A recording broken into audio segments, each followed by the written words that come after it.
Knowing this near universal pattern helps to assess new brands and existing ones. What don't marketers know? Quite a lot. Marketers largely live in an anything-goes world where the latest fashion or fad drives an awful lot of practice. Segmentation is the recognition you can't serve everyone with equal satisfaction. This is the Zac Anesbury Show. Welcome. On today's podcast clip, we have Associate Professor Müller from Northwest University, South Africa.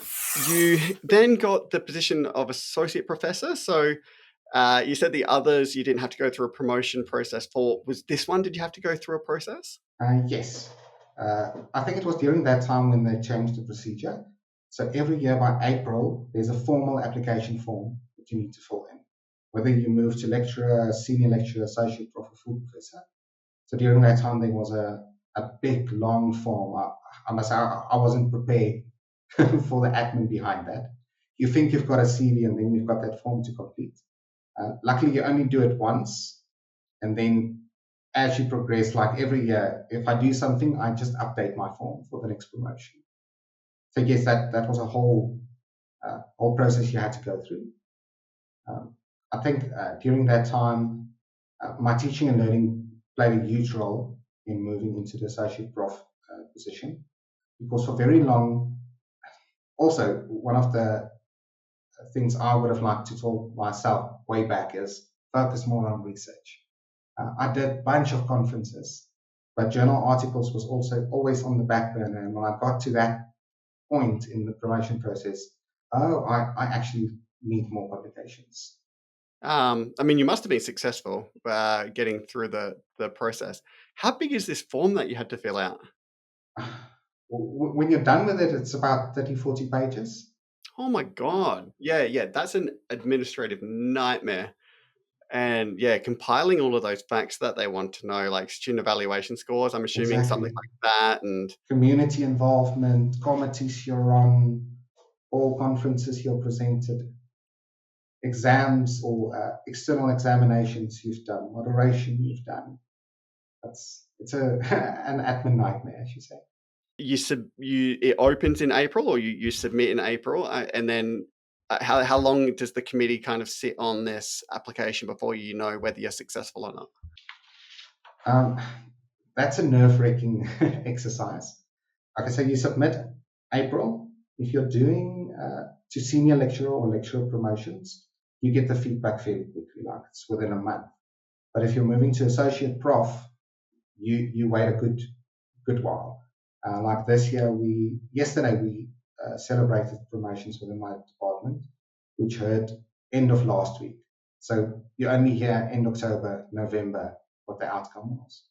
Yeah, it's a long time. Ours is very similar. So they close end of June, early July. And then I think people found out roughly 3 weeks ago. And that's regardless of what level you're getting promoted to. And it gives them enough time to, sometimes they want to do interviews with candidates if they want to clarify anything in the application or whatever. Do you guys have any sort of any interview process, or it's all just on paper? Up to associate professor is only on paper. But once you move to full professor, there's an interview involved. Oh, everyone has an interview? Yes. Yeah. Okay.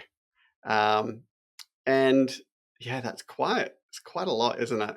I remember, so I went through from level B, which is lecturer for us, to level C, the senior lecturer role. And it was, so we didn't have 30 to 40 pages. It was, you constrained to 5 pages, which sounds like a little bit less work, but trying to get everything into 5 pages and not lose context and detail was pretty challenging. We also have a form like that. So you've got the long one, and then there's a summary document, which you're restricted to, I think, 2 pages.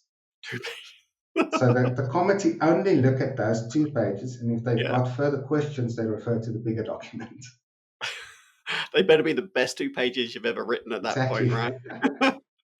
I really feel for people, and then it makes you a bit stressed about going for promotion again, because between that submission point and you finding out that you have or haven't been successful, it's a bit of an uneasy period, that's for sure. It's probably a polite way of putting it.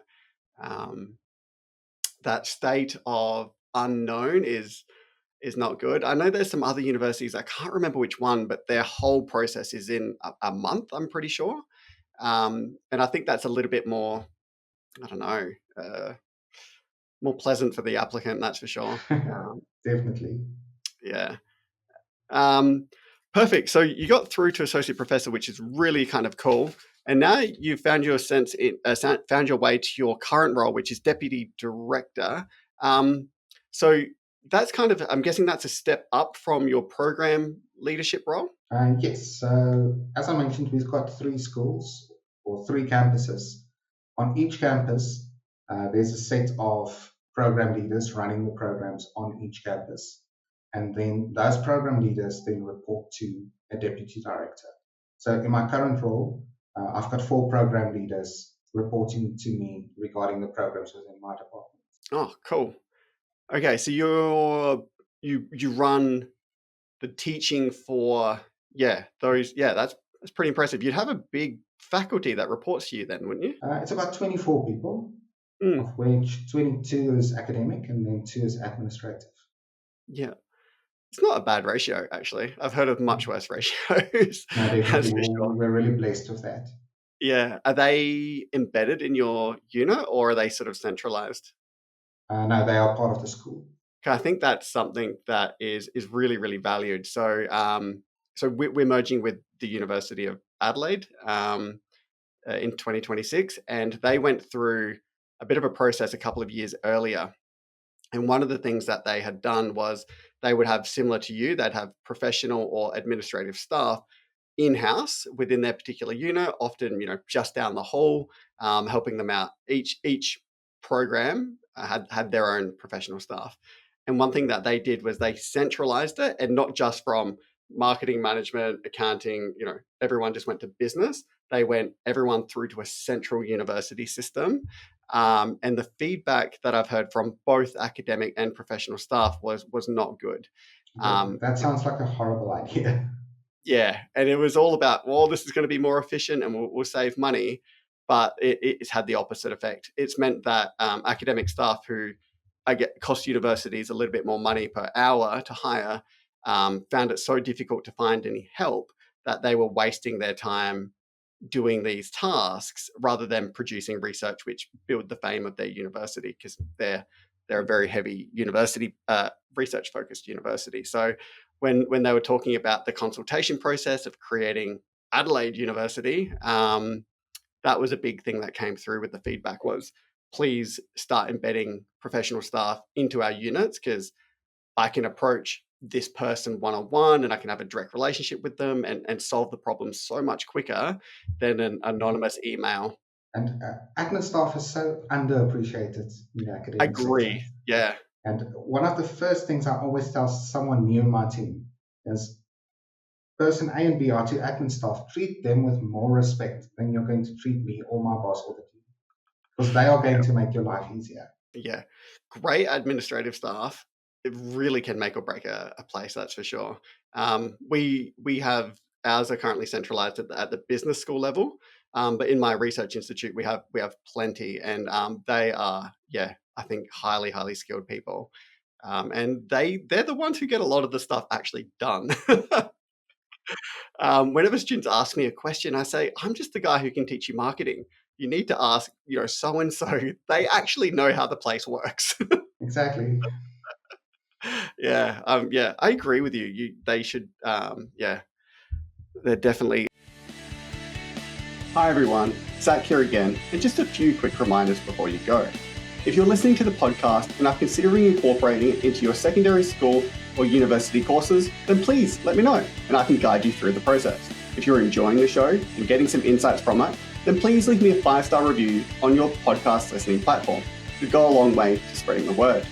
If you know someone who would benefit from this content, then I would be thrilled if you could consider sharing this episode and its knowledge with them.